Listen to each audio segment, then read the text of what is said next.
Kasabay kan pigsagibong Brigada Eskwela, nakaresibi ng school supplies and malabisasang gatos ng mga estudyante kan Kilantao Elementary School gikan sa SK Council kan Barangay Kilantao sa ngay Camarines Sur kan nakalis na Biyernes, Hunyo 13.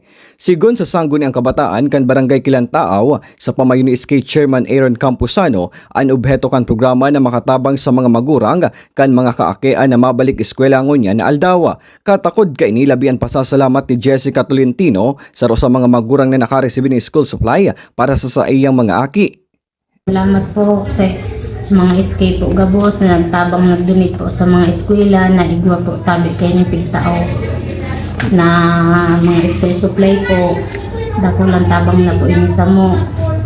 Maraming salamat po sa inyo po gabos. Mientras tanto, nagpaabot manin pasasalamat ang officer in charge kay nasambitan na eskwelahan na si Mylene Celestial sa dakulang tabang na itinao sa indang mga estudyante. Taon po yan na takabang sa mga estudyante po para po mapamaray po ang sa ilang mga futuro, lalo na po especially po duman sa mga sa mga aki na talagang kulang man talaga ang suporta na hali sa magurang, kulang ning kwartang pambakal ng mga materialis o kaya school supplies. Iyan po dakula pong tabang para mapamaray po ang sa ilang mga futuro po.